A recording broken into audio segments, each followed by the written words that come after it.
কলাকানন শিল্প ও সাংস্কৃতিক গ্রুপের ইউটিউব চ্যানেলে আপনাদের সকলকে স্বাগতম।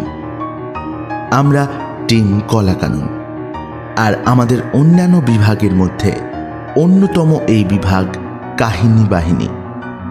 রহস্য, রোমাঞ্চ এবং ভয়ের সাথে জুড়ে থাকুন আমাদের এই কাহিনী বাহিনী সিরিজের সাথে।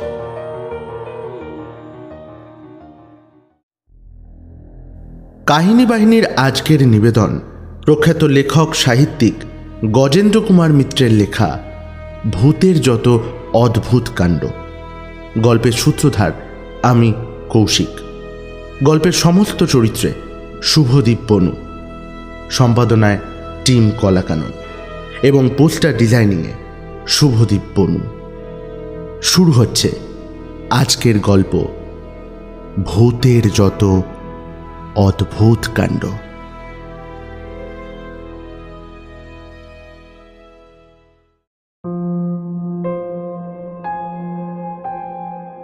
সত্যি ভূতের সবই অদ্ভুত, তফাৎ কেবল উকারে।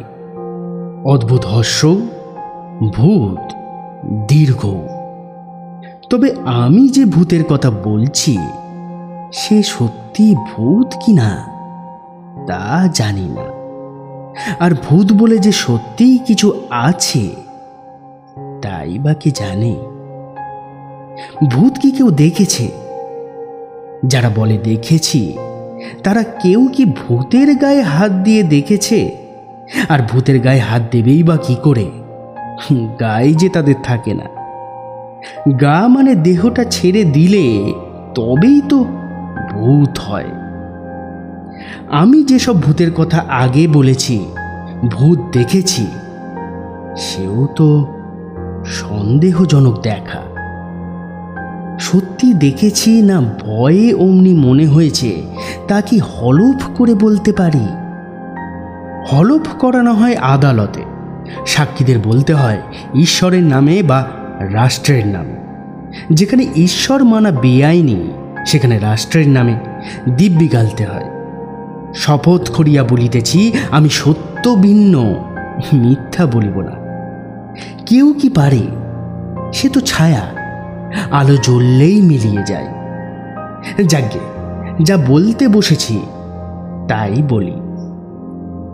অনেক অনেক দিন আগের কথা, ধরো আজ থেকে 55 বছর হবে। একবার একটা কাজে বর্ধমান জেলার এক মহকুমা শহরে যেতে হয়েছিল। তখন হোটেল টোটেল বিশেষ ছিল না ওসব শহরে। কিছু লোক মামলা করতে আসতো, ভোরে বেরিয়ে এসে ওই সব হোটেলে ভাত খেত, কাছারির কাজ সেরে নিজেদের বাড়ি ফিরে যেত। কদাচিৎ কাউকে বাধ্য হয়ে থাকতে হলে ওই সব হোটেলেই মাথা গুঁজতে হতো। খদ্দের কম বলেই ব্যবস্থা তেমন ভালো ছিল না। তাছাড়া আমাদের দেশের লোকেদেরও অনেক নোংরা স্বভাব আছে। ফলে সেসব ঘরগুলোর এমন অবস্থা দাঁড়াতো যে নিতান্ত বাধ্য না হলে কেউই থাকতো না। আমি গিয়ে পৌঁছেছিলাম প্রায় সন্ধেবেলা। কোথায় কি আছে তাও জানি না। আমার খুব কষ্ট হয়েছিল। মনে হয়েছিল নরকেই বাস করছি। কোনো মতে প্রায় জেগেই রাতটা কাটিয়ে ভোরবেলা বেরিয়ে পড়েছিলুম ভালো কোনো বাসা বা থাকার জায়গা খোঁজ করতে।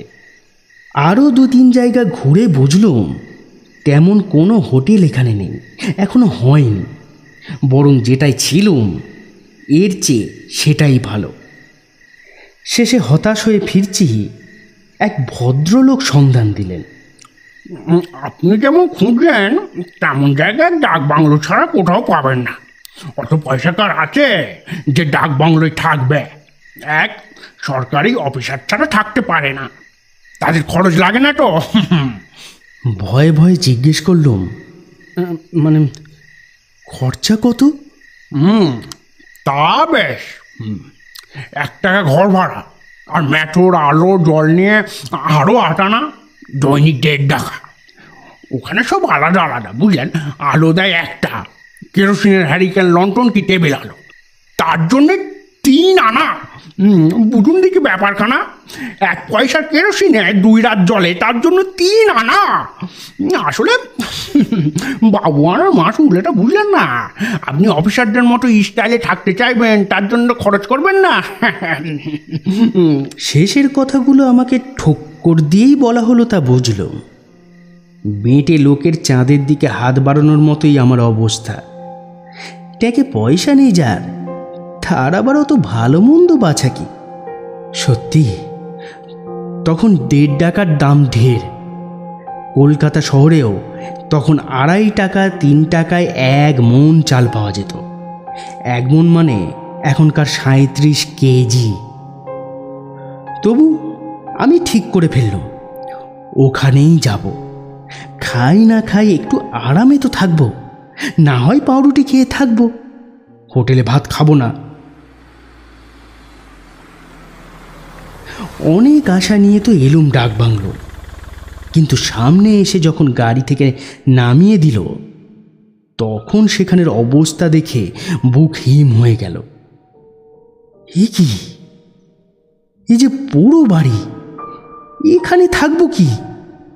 শহরের সীমানা থেকে পাকা 2 মাইল পথ গঙ্গার ধারে, এক পাশে শ্মশান আর এক পাশে মহকুমা হাকিমের বাড়ি। তিনি কারোর সঙ্গে কথা বলেন না। আশেপাশে যত দূর দৃষ্টি চলে কেউ কোথাও নেই। থানাটা পেরিয়েছি বটে পথে, সেও এখান থেকে অন্তত 1 মাইল হবে। কোনো ছোটোখাটো গৃহস্থ বাড়িও নজরে পড়ে না, শুধু ধানের ক্ষেত আর 2-4টে গাছপালা। একটা খড়ের ঘর দেখা যাচ্ছে পিছনে, তবে সেও বহু দূর। এমনকি শ্মশানে একটা চিতা জ্বলছে দেখলুম। ওই বয়সে ওটাও খুব ভালো লাগার কথা নয়, কিন্তু সেখানে কেউই নেই। চিতা ধরিয়ে দিয়ে সব সরে পড়েছে। ডাকবাংলোর বাড়ি 1 তলা, খুব উঁচু পোতার উপর। বড় বড় জানলা বা দরজা, জানলার গারদ নেই, তার মানে ইংরেজদের তৈরি, তাদেরই বসবাসের জন্যে। সাহেবরা আগে খোলা জানলা রাখত, শেষের দিকে গারদ বসানো জানলা ব্যবহার করতে শুরু করেছিল। বড় বড় 3খানা ঘর, মাঝেরটা বড় হল ঘর। বাংলো প্যাটার্ন বাড়ি বলতো ওকে। খোলা বারান্দাও আছে। উঁকি মেরে দেখলুম ফিতের খাট, চেয়ার, টেবিল সবই আছে। বড় সরকারি কর্মচারীদের থাকার মতোই বাড়ি, কিন্তু একেবারে খোলা ঢাঢা করছে। কোনো দরজা জানলাই বন্ধ নেই। মেঝেতে আসবাবে ধুলো জমে উঠেছে 1 আঙুলের মতো পুরো। তার মানে অনেককাল কেউ আসেনি, কেউ আসবে বলে মনেও করেনি এর রক্ষক। হ্যাঁ, রক্ষক একজন থাকার কথা, তাকে বলা হতো চৌকিদার। সেই ঘরদোর ঝাঁট দেবে, খাতায় যাত্রীদের নাম লেখাবে, জল আলোর ব্যবস্থা করবে, এই নিয়ম। অতিথি বা যাত্রী যাই বলো, তারা বললে আর খরচা দিলে রেঁধে দেওয়ারও কথা। এছাড়া এখানে থাকার কথা একজন জমাদারেরও, যে বাথরুম সাফ করবে। তাদের ঘরও পড়ে আছে এক প্রান্তে, সেও খোলা, কোনো লোক নেই। লোক থাকে বলেও মনে হলো না। সেও অমনি পোড়ো হয়ে পড়ে আছে, খোলা, হা হা করছে। তবু চৌকিদার, চৌকিদার, চৌকিদার বলে ডাকলুম অনেকবার। বেশ চেঁচিয়েই ডাকলুম। পাশে হাকিম সাহেবকে দেখা গেল একবার। তাকে জিজ্ঞাসা করব, তিনি সোজা আমার মুখের উপর দরজা বন্ধ করে দিলেন। অগত্যা মালপত্র ফেলে রেখে যেতে হলো সেই দূরে দেখা খড়ের ঘরের দিকে। সেখানেও থাকে না চৌকিদার। তবে খবর পাওয়া গেল সে তখনকার একটা ধান খেতে মজুরি খাটছে, দৈনিক 11 পয়সা মজুরিতে। সরকারি মাইনে তো পাবেই, বাড়তি কিছু রোজগার করতে দোষ কি? শেষ পর্যন্ত চৌকিদারকে পাওয়াও গেল। ধমক ধমক করতে আমি পুলিশে কাজ করি, মিথ্যে কথা, তবু তখন আর উপায় কি বলতে সে এলো শেষ পর্যন্ত। একটা ঘর ঝাঁট দিয়ে, বাথরুমে জল ভরে দিয়ে, আলোর তেল ঢেলে বিদায় নিলে। এই বাকি ঘর? সে অকারণেই একটা সেলাম করে বলল, কি হবে হুজুর ভূতের বেগার খেতে? কে বা আসছে? এই তো আপনি একটা প্রাণী এলে। বোধহয় গোটা 1 মাস পরে। যাবার সময় বলে দিলুম, কিন্তু রাত্রিরে তোমাকে এখানে থাকতে হবে, নইলে সকালবেলা থানায় গিয়ে রিপোর্ট করব নিজের পরিচয় দিয়ে। এই নিবান্দাপুরীতে রাত্রে একলা থাকলে ঘুম হবে না ভয়। সেটা মুখে যাই বলি, যত সাহসী দেখায়, মনে মনে স্বীকার করতে বাধ্য। রিপোর্ট শব্দটায় তখনও লোক ভয় পেত। সে আবারও এক লম্বা সেলাম করে বললে, না হুজুর, না, রিপোর্ট করতে হবে না, আমি ঠিক আসবো। রাত 8টার মধ্যেই এসে হাজির হব আপনার চরণতলে।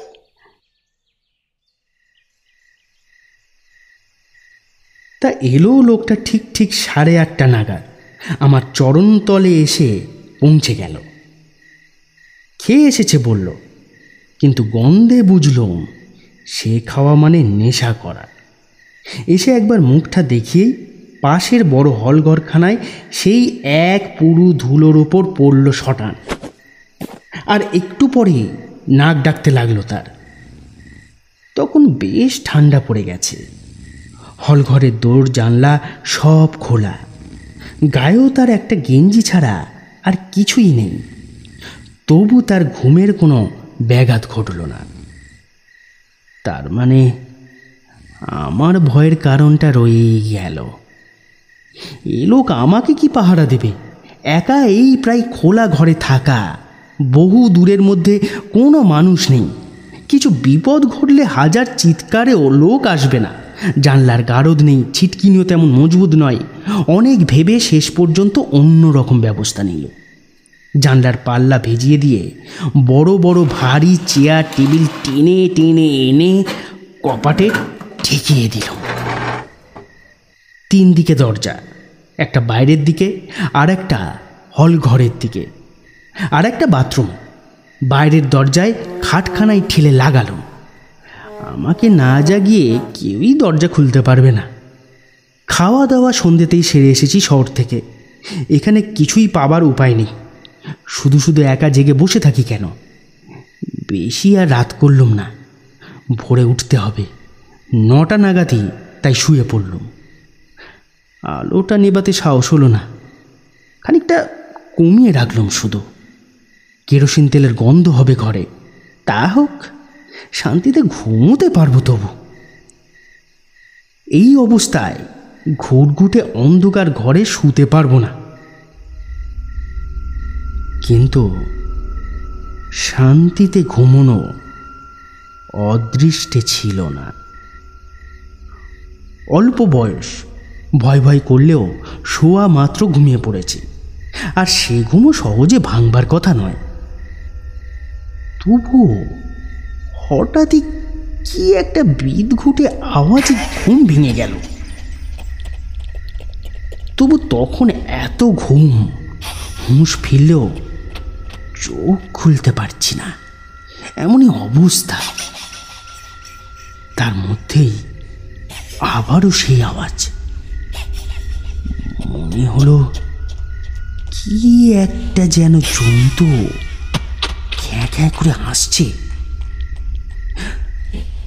বাঘটাক নয় তো? শুনেছি হায়নারা অমনি হাসে। হায়না ঘরে ঢুকলো। ধর্মড়িয়ে উঠে বসলুম। ঘুমও তখন বেশ ভেস্তে গেছে।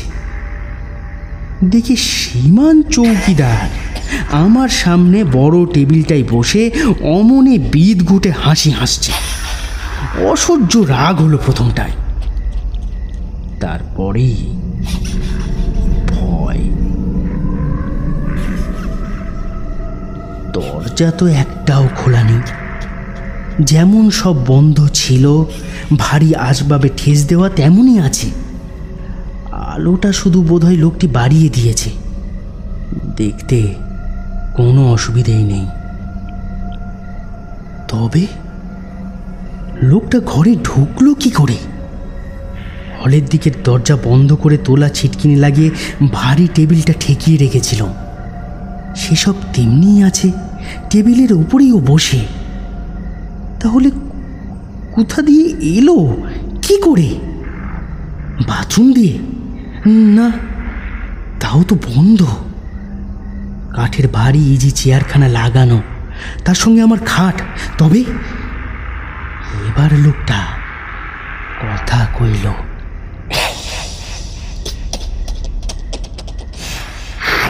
না বাবু মশাই, দুধটা ঠিকই আছে, আমাদেরও সব লাগে না, আমরা এমনি আসি যাই।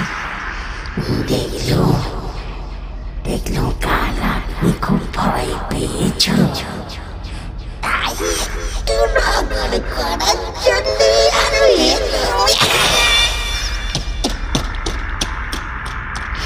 আরো দুটো কথাবার্তা কইলে মনে একটু ফুর্তি পাবে। গলা দিয়ে স্বর বেরোতে চায় না, তবু অনেক কষ্টে বলি, কিন্তু কিন্তু এলে কোন দিক দিয়ে? কেন, অসুবিধাটা কি? এই তো দিদার সব খোলা, আপনি তাকে দেখো নাই কেন? কথা তার মুখেই তখনও এক ঝলক ঠান্ডা বাতাস এসে মুখে লাগলো। তাকিয়ে দেখি সত্যি বাইরের দিকে দরজাটা খোলা হাঁ হাঁ করছে, অথচ আমার খাট যেমন ছিল তেমনি আছে। হঠাৎ মনে হলো এক ডেলা বরফ আমার গলার মধ্যে দিয়ে নেমে সমস্ত বুকটা অসাড় করে দিল। দেখতে দেখতে সেই শীতের রাত্রেও কপাল ঘেমে উঠল, হাত পা ঠান্ডা শুধু নয় অসাড় বোধ হতে লাগলো। আবারও সেই খ্যাঁকা হাসি।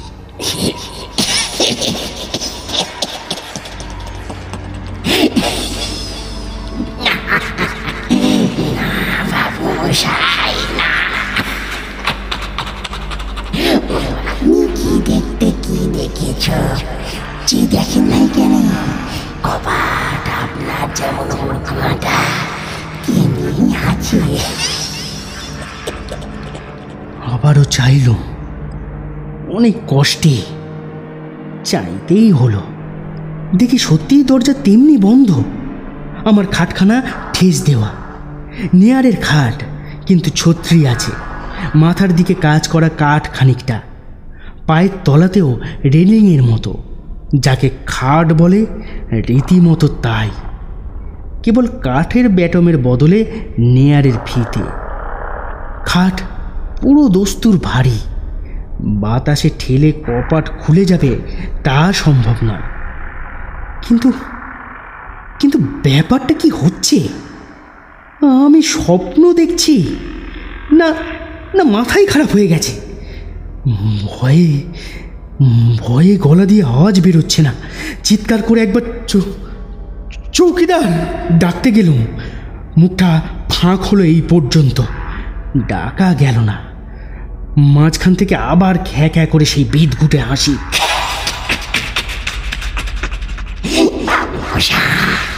চৌকিদারকে ডাকছ কিসের তরে? আমি তো সেই মূর্তি এখানে সাবধান বসে আছি, সেই আমি যে দেখো দেখো দেখো না।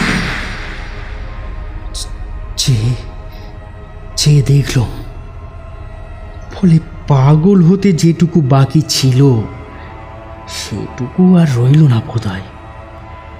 সাবেক কালে সাহেব পছন্দ বাংলো বাড়ি, একতলায় দোতলা সমান উঁচু হয়ে মাথাটা ঠেকেছে ছাদের ভারী কড়ি কাঠে। সে লকলকে জিভ বার করে কি যেন সেই কড়িকাঠ থেকে চেটে খাচ্ছে। মশা কি পোকা কি মাকড়সা কি জানি।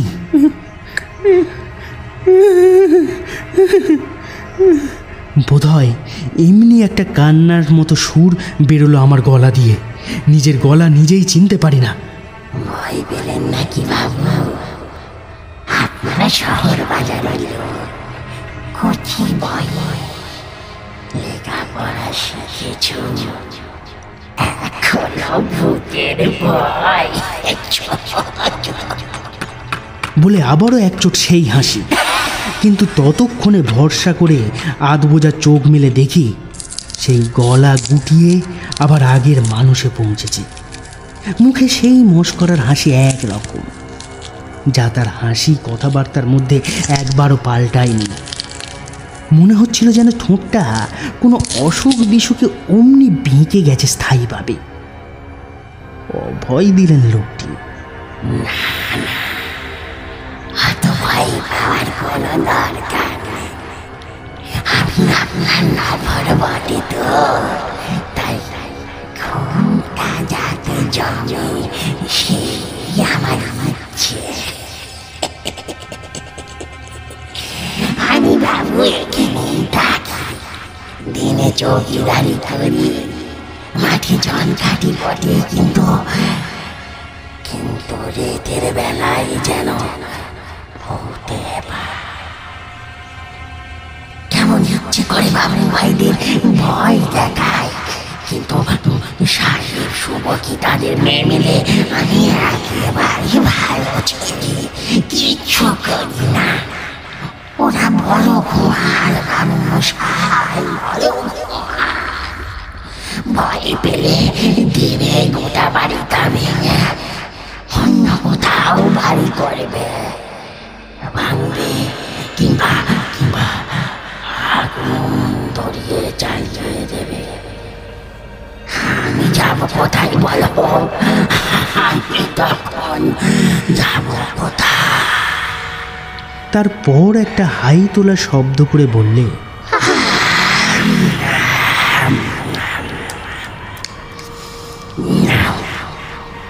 এবার নিশ্চিন্তে হয়ে ঘুমো,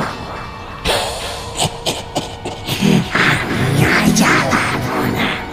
এই দেখো না, দেখো ফুসমন্তরের চোটে তোমার ভূতকে উস করে হরিয়ে দিচ্ছে।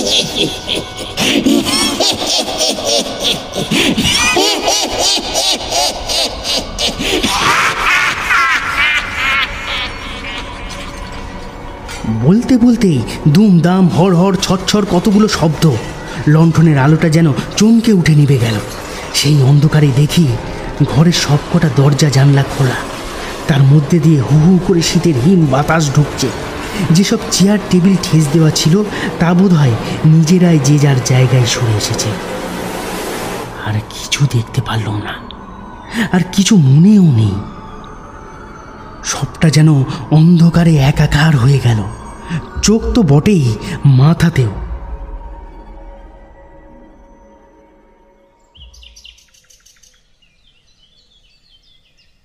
কতক্ষণ এমনি অজ্ঞান হয়েছিলাম জানি না, কিছু মনেও নেই। জ্ঞান হলো বেশ যেন স্বাভাবিক পরিবেশেই। কথাটা বলেছি বটে, তবে এসব পরে মনে হয়েছে। কি হয়েছিল, কি দেখেছি, কিছু দেখেছি কি না তাও তো ভাবিনি। ভাববার মতো কিছু আছে কি না তাই বা ভাববো কেন? যেমন শুয়েছিলাম তেমনিই আছি। হ্যারিকেনটা সেই এক কোণে তেমনই জ্বলছে, যেমন কমিয়ে রেখে শুয়েছি তেমনই। দরজা কপাট বন্ধ, চেয়ার টেবিল ঠেকানো। না, সব ঠিক আছে, তবু কেমন একটা অস্বস্তি বোধ হচ্ছে, যেন শরীরটাও ভালো লাগছে না। দুর্বল দুর্বল লাগছে, মাথাটাও ঝিমঝিম করছে।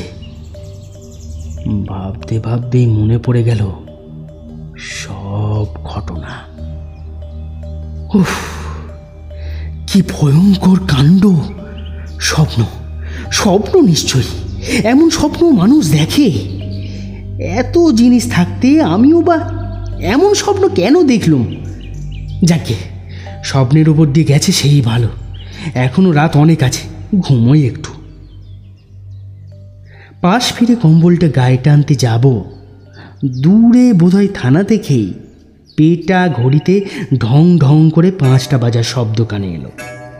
সস্তা দামের পুরনো ঘড়িটা হাতে ছিল, ওটা রোজ খানিকটা করে এগিয়ে থাকে। হ্যারিকেনের আলোতে চেয়ে দেখি সেই ঘড়িতে প্রায় 5:30 বাজে। তার মানে ভোর হয়ে গেছে। আজ 7টার গাড়ি ধরে দাঁইহাট যাব, কথা আছে। আর ঘুমলে চলবে না। প্রচণ্ড শব্দ করে একটা হাই। ইচ্ছে করেই অত বড় শব্দ করা, বুকে বল আনার জন্য। তুলে উঠে পড়লাম, আলোটা বাড়িয়ে টেবিলের ওপর তুললাম। এতক্ষণে ঘরটা মানুষের মতো মনে হলো একটু। আচ্ছা, এতক্ষণ ঘুমলাম কি করে? সেই তো 8:30টায় শুয়েছি। স্বপ্ন দেখে অজ্ঞান হয়ে যায়নি তো? কথাটা যত ভাবি ততই মনে হয় তেমনই একটা কিছু ঘটেছিল। বাথরুম যাওয়া দরকার, ঠিক যেন সাহস হচ্ছে না। এবার আমি হরপর করে টেবিলটা সরিয়ে এক ঝটকায় মাঝের দরজাটা খুলে ফেলল। লোকটা বোধহয় ঘরের দরজাও দেয়নি। দরজা খুলতেই ঠান্ডা হাওয়া, সেই সঙ্গে কাক ও অন্যান্য পাখির ডাক। মানে সত্যিই সকাল হয়েছে। বুকে ভরসা এলো একটু। বেশ চড়া গলায় ডাকলো, চৌকিদার, এই চৌকিদার! কোথায় কে? আসলে নেশা করে ঘুমাই তো, ঘুম ভাঙে না। আলোটা নিয়ে ঘরে ঢুকলাম। তখনও টর্চের চল হয়নি তত। কিন্তু কোথায় কে? কারো চিহ্ন মাত্র নেই। চিহ্ন কথাটা সহজভাবে বলছি না, সত্যি কোনো চিহ্ন নেই। মানে অত পুরো ধুলো, তার উপরে যদি একটা মানুষ এসে শোয়, তার পায়ের ছাপ ধুলোর ওপর শুলে মানুষ সমান দাগ, এটা তো পড়বে। তেমন যেমন ছাপ বা দাগ নেই। মাসখানেক কি তারও বেশি দিনের পড়া ধুলো নিশ্চিন্তে বিশ্রাম করছে। কোনো প্রাণী তাদের সে বিশ্রামে ব্যাঘাত ঘটায়নি। এর মানে কি? এর মানে আমি জানতে চাই। পাগলের মতো চিৎকার করতে করতে সেই আলো হাতে ছুটে বাইরে বেরিয়ে। চৌকিদার, কোথায় গেলে? চৌকিদার! বেরোতেই দেখি সীমান চৌকিদার অনন্ত পারই আসছে এদিকে। ততক্ষণে বেশ একটু ফর্সা হয়েছে। গঙ্গার ধার থেকে হাড় কাঁপানো হাওয়া আসছে। পাশের বাড়ির হাকিম সাহেবের উনুনের ধোঁয়া বেরোচ্ছে গল গল করে। সহজ স্বাভাবিক জীবনের লক্ষণ। অনন্ত তার অভ্যাস মতো ঘটা করে নমস্কার করলো একটা। মশাই কি চান করবেন সকালে? টাটকা জল লাগবে না গরম জল করতে হবে? চা খাবেন নাকি? তাহলে আমার ঘর থেকে করে নিয়ে আসতে হবে, এখানে তেমন কোনো জোগাড় নাই। আমি প্রায় বোমার মতো ফেটে পড়লো। তুমি কাল রাত্রিরে শুতে আসনি কেন? বেঈমান, বদমাইশ, স্কাউন্ডার! এত গালাগালে সে চটল না। তখনকার দিনে, আমি বলছি 1930-31 সালের কথা, চটতো না। কিন্তু অবাক হয়ে গেল যে সেটা তার মুখ দেখেই বুঝলাম। কে বাবু, আমার উপর আপনি রাগ করছো? কিন্তু আমার ঘরে মেয়েরা বললে আপনি যে তাদের মানা করে এসেছো, বলেছ যে আরও কি কষ্ট করে যেতে হবে না, তবে ভোরে যেন যায়, জল লাগবে। এইবার আমার অবাক হবার পালা। হ্যাঁ, আমি মানা করে এসেছি? আমি? হ্যাঁ বাবু, মাইরি বলছি, কালির দিব্যি আমার বউ মা দুজনেই বললে। ভয়ে যেন এতটুকু হয়ে গেল অনন্ত। আমারও মাথা ঠান্ডা হয়েছে ততক্ষণে। বললুম, ভেতরে এসো তো, একটা কথা বলি তোমাকে। সে কাঁপতে কাঁপতে শীতে বা ভয়ে ভেতরে এলো, কিন্তু আমার সামনে বসতে রাজি হলো না। বললুম তাকে কথাগুলো। ভয় পেয়েছি সেটা জানাতে লজ্জা করছিল খুব, কিন্তু না বললেও তো উপায় নেই। সে সব শুনে হাত তুলে একটা নমস্কার করল। তারপর 3 দফা নাক কান মুলে বলল, হ্যাঁ বাবু, তিনি আসেন, তবে জানতে বড় একটা এইসব মস্করা করেন নাই অনেকদিন, তাই আপনাকে কিছু বলিনি। অনেক দিনের কথা বাবু, এখানে এক চৌকিদার ছিল বীরু ভরদ্বাজ বলে, বামুনের ছেলে, লেখাপড়া শেখে নাই, তাই এ কাজ করতে এসেছিল। তাকে এক ইদিশি অফিসার একদিন তুচ্ছ কারণে জুতো শুদ্ধ লাথি মেরেছিল। সে অফিসার যেতে ছোট, তাতেই কি ঘেন্না হলো ভরদ্বাজ রেতে ওই আসুন ওই ওধারের যে বটগাছটা দেখছো শ্মশানের উপরে, হ্যাঁ ওইখানে পরনে ধুতি বেঁধে গলায় দড়ি ছিল। তার কেউ ছিল না, ছেলে মানুষ বউ, কে আর গয়া টয়া করবে বলো? সেই থেকে বেম্বদত্তি হয়ে ওই গাছেই আছে। মধ্যে মধ্যে হঠাৎ খেপে গিয়ে এমনি তারা করে, তবে সাহেব মশাইদের কিছু বলে না, যত চোট ইদিশি অফিসারদের উপর। তবে বাবু, আপনার ফাঁড়া কিতে গিয়েছে, বেড়ানো মারি না কাউকে, কারুকে দোসরাবার ভয়ও দেখায় না। এবার আপনি নিশ্চিন্তি হয়ে থাকো। আমি কিন্তু অত নিশ্চিন্তি হতে পারিনি। সেই দিনই দিন থাকতে বিদায় নিয়েছিলাম। শেষ হলো আজকের গল্প ভূতের যত অদ্ভুত কাণ্ড। গল্পটি কেমন লাগলো আমাদের জানাতে ভুলবেন না ইউটিউব কমেন্ট বক্সে। ভালো লাগলে গল্পটিকে অবশ্যই লাইক করবেন এবং চ্যানেলটিকে অবশ্যই সাবস্ক্রাইব করবেন, আর বেল আইকনটি ক্লিক করতে ভুলবেন না।